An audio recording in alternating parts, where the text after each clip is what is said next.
I think we're live. Hey, hello, Sean. Uh, Elise, we are back at it, girl.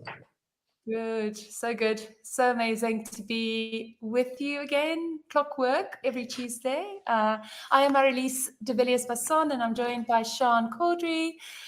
She's all the way on the other side of the world in Colorado. Yes, Colorado. Yes, Is that correct? Yes. Sorry, I got that's that one correct. right. I'm in Cape Town, here in South Africa, actually in Stellenbosch. So if you are new to this podcast, we are your hosts of Mystic Musings, rumblings of a modern day mystic. So we are here to talk about Mm, all things spirituality and how do we, as people who have been kind of hiding our work that we've been doing, so hard work we've done on ourselves, to really, really become better human beings, to put amazing work out in the world, to be a better version of ourselves. How do we bring that now to the fore and be proud and all come together for the greater good of humanity? So we are very, very happy to both come together. Actually, Sean and I have only really been together, in this kind of setting now for I'd say 6 months. We've been talking behind the scenes and we wanted to share our conversations with the world. It's so mm, powerful when you show up and you have a raw conversation. I had a chat with a colleague and a friend, a dear friend earlier as well, and he was kind of saying how we should be recording these chats. We should be making these chats uh, live because really what we're doing is we're sharing our life experience, and I think that's gold. I've recently been struggling a little bit about feelings of imposter syndrome and what qualifies me to talk mm, about trauma and burnout prevention and recovery and resilience, because I'm not a psychologist or a psychiatrist. And really, it's 47 years of life experience. And I was, reminded this morning by Katie, my personal trainer. I probably would add spiritual teacher to that as well. That's far more valuable, the life experience, than a piece of paper and a qualification behind your name. mm. So Sean and I are very, very happy and delighted to bring to you our life experience and, really making a stance for more mystics to come forward and speak up and shout out to the world about the amazing work they do, and also how we can all together make the world a much, much better place. So for Mm. today, this is where we have some truth talking today, and Great. we're really wanted to kind of build on last week's theme. Sean, if you just spend a moment reminding us about, last week we talked about the closets and the glasses, just to sort of frame the Yes. conversation today, please, that'd be great. Yeah.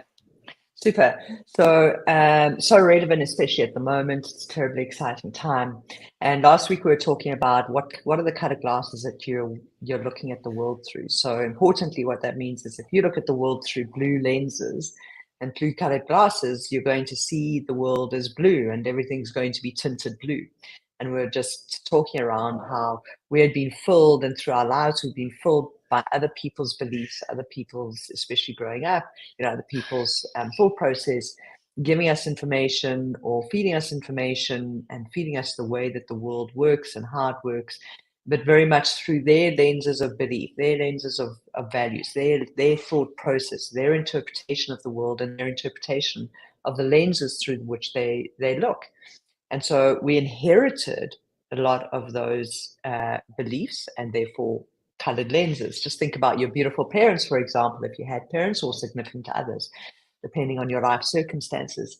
They were sharing the interpretation of their world and the interpretation of the world based on their historic perspectives. What were their parents, in other words, your grandparents? What were your grandparents' experiences? Many of us had grandparents who were in some kind of war. It was a lot of poverty. It was a lot of hardship, um, scarcity, etc. And so, if that was the lens that your parents took on and the glasses through which they looked, and their life was constructed in such a way that it reflected that, they could only hand over to you and they could only feed to you those perspectives, those beliefs. And remember, to be honest, I mean, I love my parents to bits, but they're not the most conscious. They didn't do the deep work to go to a psychologist that, for example, was very judged, and there was something wrong with you, and really only for those people who were like severely impaired or something, etc. So they did the best they can. And so with that being said, we're living in a time now where consciousness is one of the big mega trends I speak around that has shifted. And so we are lifting the lenses, we're changing our glasses, and we're asking ourselves, what's more true for me? Now, what's true for me? And so beautiful. I mean, just to lead into this conversation about truth speaking, I just literally got off a call with a client, and we were talking around. She was just sharing with me, she's an executive in a financial institution, and really looking to take herself to the next level. But she was saying how flustered she gets in some circumstances when she's either got to present, or she's asked a question, or at spur of the moment she's got to put a perspective in. She freezes, she gets flustered, she feels like the blood going out of her system, etc. So we just dove into that a bit, and she's a remarkable woman. Just so the fact that she's sitting at an executive table, financial institution, with all this going on, you must know how remarkable she is, because you don't just get to sit at executive tables, right? So we start going into, I say to her, what happened with your mom? What were some of the key things? Her dad passed. What were some of the key things that you used to hear from your mom when you had an opinion about something, when you expressed a need about something? And bless our parents, this is not anything about our parents, they didn't know any better. Her mom would say, like, oh, that sounds stupid. You can't say things like that. And you need to be thinking about other people when you say things like that. So don't say stupid things that other people don't believe in. So no wonder. And I said to her, did this ever happen in public? And she said, yeah, sometimes in front of family members, or in front of, like, outside if we're at the shops. I said, well, let's extrapolate that. So I said, what happened exactly to you in those moments? Describe to me what happened in your inner world. What was the feeling that you took in? What did you think about yourself? And she was like, oh, thought that I'm such an unkind person who doesn't think about others. I also thought, how come you as mom will listen to other people and take other people's and listen to them, but you won't listen to my feelings? And then I would literally become invisible because I'd feel so shameful and humiliated. And she was like talking shit. So I would just dip my head and feel so shameful, and I would just become invisible. So I said, okay, well, now let's take it back to the example of you sitting at the executive table. And it was literally, she was like, oh my God, like as soon as the person pushed back, even though he didn't say the same thing, it's not the same language. It's just the trigger of someone disagreeing with her that triggered the old response of like, let me disappear, let me freeze, let me become invisible, and energetically, and then she becomes flustered, and she's got to like find a mechanism. So that's all that's happening. And so for many years, she ended up putting in strategies where she would then protect herself, because I said to her, as a kid, you are going to go into a place, as soon as you hear you're stupid, you're not thinking about others, you're not sophisticated enough to know that this doesn't lead to you being ostracized. Because if you don't play in the rules of someone else's game, you could be kicked out of the house, you could be left on the side of the street, you could be ostracized. Then what? You're just a little kid. How are you going to look after yourself? Your brain's not sophisticated to say, hey, that's not a reality. That can't really happen. But it goes, eek, fear, oh, okay, so what I need to do to comply? What are the compromises I put in place? When do I say no to myself and betray myself? And so many modern day mystics have spent their lives having a voice in their earlier days, hearing something similar, going into the survival frame of mind and disappearing to keep yourself safe. And now struggling with truth speaking, struggling with who am I really, struggling with it's okay to have a voice, it's okay to speak your truth. You are safe. It's safe to be powerful. It's safe for you to be attentive.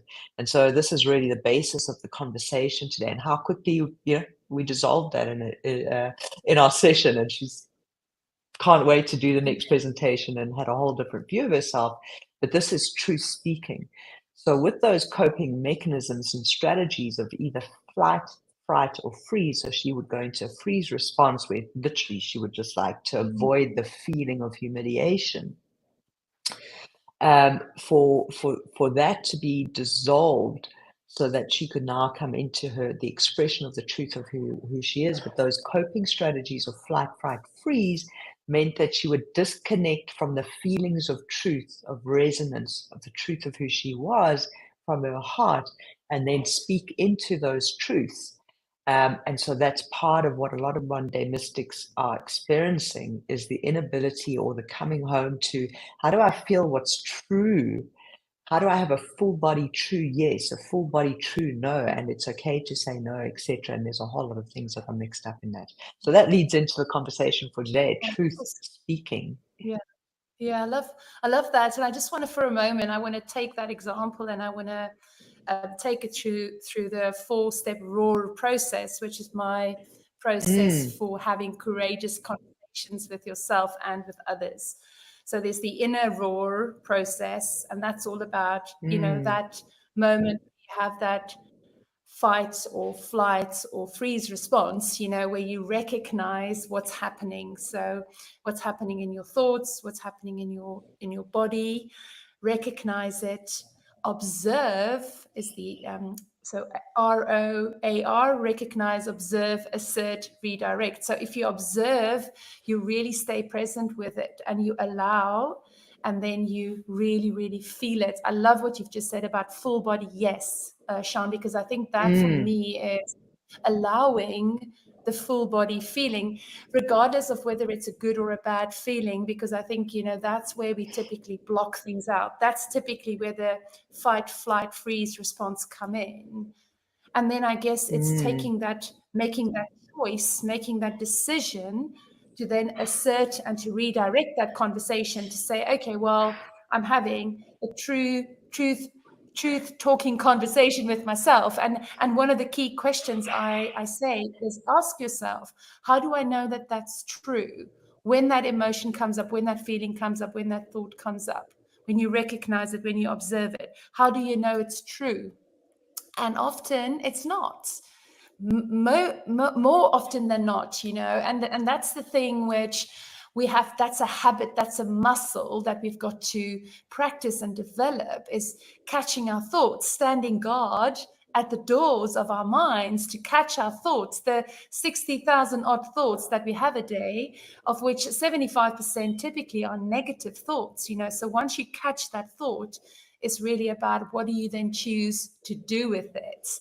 And I think that's the power, that we have, you know, and really holding the mirror up and being honest with ourselves in speaking the truth.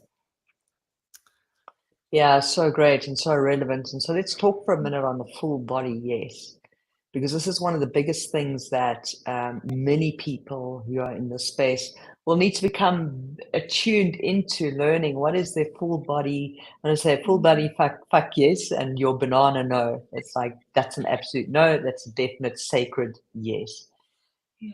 Because I want to just quickly take for a moment, and thank you so much for just helping our viewers just have a bit of a process to navigate when they find themselves in that situation.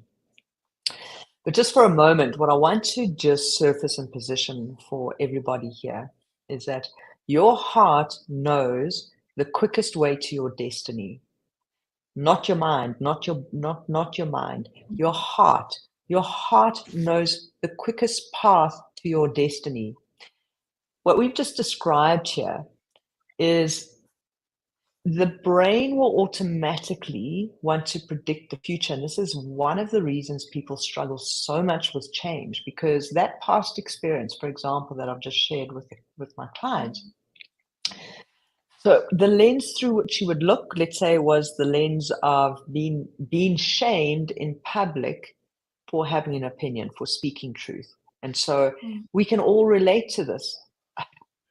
I was shamed and took on that same experience when I came out and expressed my truth as being gay at a very young age with my parents, and the shame that came with that. So from now on in, I put all sorts of strategies in place just so I could fit into society, let alone a family system. And it was devastating for me, and I completely disconnected and fragmented and disconnected from the expression of my heart, because, oh boy, when I listened to my heart, disaster. rejection, humiliation on my own. People rejected me left, right, and center. It was just like, it was devastating. It was like, hey, no way, I'm not doing that again, right? But there's a huge reframe that we can do around that as well. So the lenses then from which our brain wants to predict the future is based on the experiences of, let's say, truth speaking. So if you just go back and track all the times where you spoke your truth and the times where it was neglected or it felt bad, and typically it's, you know, before you're 21, and so you didn't have the coping mechanisms or the correct mechanisms to stand in your power and your authority, and for it to be okay to have people say, hey, I don't agree with you, and that's okay. We're too young for that. So we put in all these avoidance strategies, flight, fright, or freeze, which are all strategies based on survival.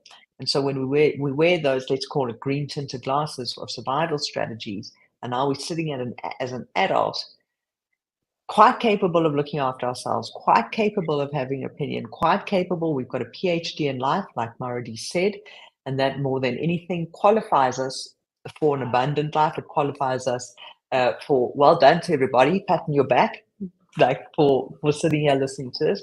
But let's say we've got the green glasses, wearing that flight, fright, or freeze. I'm going to be rejected. And so when I look forward and what I want to create in my life, I look to the other side, and I always look to the right, because for me, right is possibility, right is creativity, right gives me that feeling, whereas left is more logical and left brain. And so now when I look with that, but if I haven't done the inner work and really understood why is it that I'm wanting to create something different? Yes, I want to be confident and more assertive. Am I creating from a place because I lack that? And now I've got to like muscle up and be it. So I'm creating from this place of force and envisioning that and wanting to manifest something different because there's a lack of it and I'm not actually doing it now. Because what you're going to get is more of the same, because you actually haven't changed the inner dynamics. You haven't changed the inner workings. And quite literally, you're going to get the same because you're still creating from the green glasses. So you have to go through a process where you get to understand what glasses you're looking through, take them off. Typically, working with someone is really useful. Take them off so you can put on new glasses to say it's safe to be powerful. It's safe for you to have an opinion. It's safe for you to express and what's true about you. So when you're creating from those new glasses, which are now blue, of how brilliant you are, how capable you are, imagine what you're going to create. But it means that if you've gone from green glasses, which will give you the predictable future, which will give you the predictable same as what's actually been currently happening, and you put on the blue glasses, you have to have a new experience, because now what's going to happen is, instead of you sitting quiet at the executive table, you're now going to take initiative. And you don't know what's going to happen after you take initiative, because you can't really predict what's going to happen in the future. You can't. But the body is like, oh my God, I can't predict that. So don't do it. Please don't change. Let's rather just stay in bed or stay and do the same, because I know what's going to happen. I can predict that. And so your life stays the same. Your life experience stays the same. So, Maurice, you want to build on that? That's really and that's, you know, I mean, obviously at the moment, and I know you're in a similar position, Sean, going through big shifts in terms of, you know, changing your entire lifestyle, in the sense of moving countries, basically starting afresh. And, you know, I was actually reflecting on how much I have put myself back in that sort of, dare I say, a part of me up until now, that sort of burnout state, in the sense of just pushing so hard, because that's traditionally how I was conditioned. You know, it always is like, it's hard work, it's hard work, it's hard work. Hard work gets you to the top, you know, it's, you know, the fittest will survive. And it's that whole corporate, but it starts already, as you say, with school and with the whole, I'm just never good enough, or I'm never the best. You know, I might be second best, or I might be, you know, in the mix in the first team or whatever, but you're not the best, you're not the star. And it's like, you're always comparing yourself with that person or that situation that, you know, someone's doing better than you. And I think that's really what I'm leaning into in terms of my own life curriculum at the moment, is that there is a possibility. So I love your sort of visual, kind of like looking to the right, this possibility, this creativity. I love that. And I'm looking to that, and I'm inviting ease, and I'm inviting flow, and I'm inviting peace. But it is genuinely, on the best of days, I'm in a battle with myself because I'm so conditioned to do it the hard way, the grafting way, the hustling way. And I'm sharing that because I think, I see a lot of people grappling and struggling with the same. And of course, that inner conversation that, I say, I'm blunt when I'm saying it's often that inner bully, that toxic inner bully that just keeps giving you a hard time. It's like, how many times today, so I'm asking this to everybody watching, especially if you're watching the replay, how many times today have you been kind to yourself? Or when was the last time today that you have been kind to yourself? Can you actually remember? So I just think it's important that we start, and this is truth talking, and with truth talking comes tough truth, and I think that's so important. But the labeling, and that's what I sort of forgot to say when I took you through the 4-step RAW process. When we recognize and observe, like we are very consciously aware of our thoughts, what we're thinking, what we're feeling, we actually label it. We give it a label. We understand what's going on, right? Once we label it, it actually loses its power. And that's where you then empower yourself. You take back your power, and you then make the choice. Now, that choice is often made in a split second. So you can say, okay, well, I'm actually going to choose my inner roar. I'm going to listen to that still small voice, that, voice of reason, that voice of honesty, the truthful voice, or I'm actually going to listen to the toxic liar, bully, inner critic, whatever you want to call that voice for you. I think we all have a different label we put to the other voice, but it's that choice. And I think that's what I'm particularly passionate about that at the moment, because I'm actually working on a signature story where I'm talking about where my friend not choosing to live led to his death last year. And so I've seen the worst case scenario in terms of, and I will share that story with you soon. I'm obviously sharing that on a big stage at the end of September in LA, and I'm actually going to see Sean. I'm going to visit you for a couple of days. I'm so excited. But the point of it is, choosing to listen to the inner critic, that lying voice, really leads to us suffering, leads to depression, leads to addiction, eventually leads to death. And I'm saying that, I'm not saying that lightly. It's something it's very real for me at the moment, and I feel it very, very strongly at the moment. And that could have been me 27 years ago. That could have been me 7 years ago had I not made a different choice. And so really, this is about you choosing you. Choosing the truth is about you choosing you, and it's about you choosing life, you choosing to live. And this is where you have an opportunity. The possibility is to live your best life. And why wouldn't you do that, whilst you have this one shot at it, so I feel very, very passionate about that. So Sean, just to come back to the sort of the whole truth thing, because I think this, for me, there's something about, and I'd love your perspective on this, there's something about my truth and your truth and the truth. So, I'm diving So straight in to really explore that, because I'm always like, I always say in my presentation, speak your truth. But then I'm like, is that right? Because isn't it speak the truth? I know this is a big topic, but this is a big topic for sure. And just for people listening to us live, it is a big topic. And so there is always, we can go into the truth and my truth, but first and foremost, I think just to encourage people to speak what is true for you now. and to have the bravery and the courage to find that truth. And like I said to you, your heart knows the quickest path to your destiny, but the heart does not operate like the brain, where the brain and the mind wants to put a plan and a strategy, and we can follow a linear. This is what I want to achieve, and this is how I'm going to get there. And I mean, many of us have been in the corporate spaces. I facilitate strategy work, so I'm very aware of strategy. I'm defining a strategy now for my business. But ultimately, the idea is to, first of all, go to the experience that you're wanting to have, as opposed to the other way around, where you're defining, hey, I want to achieve, like, I don't know, $1 million, if you're in the business space, or for yourself personally. Instead of defining that first, define what the experience that you're wanting to have first. Because when you invite the experience in, and you're inviting the qualities of the experience, you're inviting the heart to come play.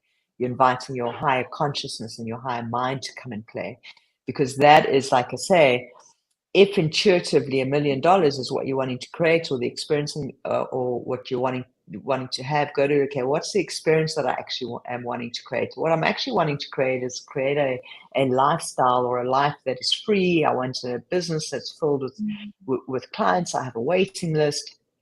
I'm asking the price points that I'm on. I'm waking up. So you kind of articulate the experience that you're wanting to have. And that's the heart speaking. And only once you've got that, can you then put the strategy and wrap the strategy around that. Okay, well, what's going to facilitate creating that experience? What sort of money needs to be created to have that experience? And this is a flip in terms of how people currently do it. And then, because it's come from the heart, and because you've tuned into, wow, that feels so fucking amazing when I think about that, that feels so good. Oh my gosh, that is truth. That's what your heart wants. That's what your soul blueprint is. That's what's possible for you in the quantum. And it's the flip to being a spiritual being living the human experience. That's the flip to say, my soul came here to experience life. My soul came here to expand. My soul knows the journey home. My mind can't possibly, because the body that I'm in now, the physical body, is going to die, and the physical body comes with a brain that wants to plan. The brain's not coming with me when I pass away. My spirit returns to wholeness, to oneness, to where I came from. And so if I intuitively have that idea around what is a yes for me, and this is what I'm here to experience at this point in my life experience, well, then I need to start trusting that my heart is going to take me there in the quickest possible way. My heart is not here to set me up for struggle. My heart is not here to set me up for suffering. Were those things experienced? Yes. But the reframe of that is, those things were experienced so that you could heal the things that you needed to heal. So when I look at my life experience, for example, of coming out being gay, it was not a punishment. Even though at the time I felt like it was a punishment, and I speak a lot to this in various forums, it felt like a punishment from my brain and my mind's perspective. It felt like rejected from my human perspective, and I can respect that. But actually what was happening is that I came in to heal past life experiences of rejection and abandonment. I came in to do that work. I signed up for it. And so when I signed up for that, I needed to create an experience at a young age that would put me into a place of true speaking, of calling back my power. And in fact, what was happening is that my heart knew that I was so powerful that it was like, you can do this, Sean. You can do this at the age of 20. You can be so brave. 30 years ago, when it's discriminated against, you're a front runner, and you're going to show other people how to do it. That's how brave and courageous you are. And I believe in you, that you can stand in the fire and speak your truth. And this is part of you calling back your power. So it wasn't actually taking away my power, because how much power did I actually gain from that experience? Immense power, immense truth speaking that stood me well to take me forward. And then my heart created other experiences so that I could stop betraying myself. The betrayal from other people wouldn't stop until I stopped it within myself, until I said, no, this is not okay. And trust me, I've betrayed other people as well. So it's just give and take, until it came a point to say, stop your own self-betrayal. But to stop the experience of being betrayed from the outside, you've got to start saying your no's. You've got to start saying, this does not feel good for me. This way does not feel good for me, in whatever context. And so then putting in those boundaries. I went through a period where I was drinking too much, binge drinking. And I'd wake up and I'd have headaches and hangovers. That just didn't fucking feel good after a while. I just wanted to stop it. I don't drink. It's been, I don't know, 15 years. I stopped. It took me about 6 months, etc. I used to be on slimming tonic because I had so much body shame and couldn't accept my body and felt so worthless and got caught up in the whole body thing. Overnight, I decided, I made the choice, and I stopped. It was done. Because why? It didn't freaking feel good for me, and I wanted to feel better. And so that's true speaking, and that's like getting into the flow of who you truly are, making a choice, decide, and then taking the actions, inspired actions for something else.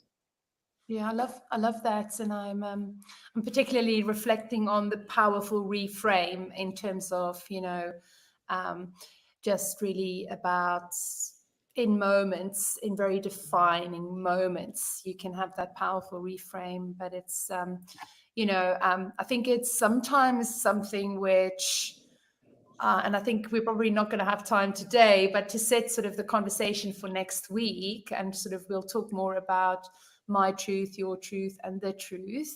But I also want to sort of, you know, preempt the conversation around, oh, Marielise, it's easy for you to say, choose life, you know, choose you. It's easy for you, Sean, to say, oh, I decided I'm not going to drink anymore. I'm decided I'm going to, you know, I was there too. I was actually in rehab for an eating disorder, and I made the choice to go to rehab. And I don't think everybody feels they are that strong. And I spoke to my aunt on the weekend, and she said something really powerful. And she actually said that we are actually, sometimes we get addicted to the suffering. And I think, you know, so I think we should really explore a little bit more and give, you know, people more of an essence of, or a grip on, you know, yes, Marielise, it's easy for you to make the decision, you know, but what about me? Because I am really struggling, and I'm stuck. I'm in a hole. How do I get myself out of that hole? So I think there's two things. Would love to do that. I would love to explore. If you're watching this either live or on the replay, send us your comments. If this is something you would love to know more about, if this is something you can relate with, you know, we would absolutely love to answer specific questions that you have as well. That's also why we are here. So let us know. So beautiful. Great. Look forward to that. I'll share, we'll delve into some stories. And I had a near-death experience, literally, with pulmonary embolisms. So no, when you're not walking your path, and when you're not speaking your truth in the, like, it can ultimately lead to death. And so we'll delve into that, and then what actually happens in that process. What does it actually take? And it's not, doesn't have to be difficult to make the changes. So I look forward to that conversation with you next week. I think that's going to be super powerful, super powerful. Amazing. We said we'll keep it to 30 minutes. We're on 33 minutes. My angel number is 3, so I always look out for the 3s. Love you guys. Thank you for joining us, and we cannot wait to spend more time with you next Tuesday. Beautiful. Take care. Great. Lots of love, Sean. Bye, everyone. Bye. Bye.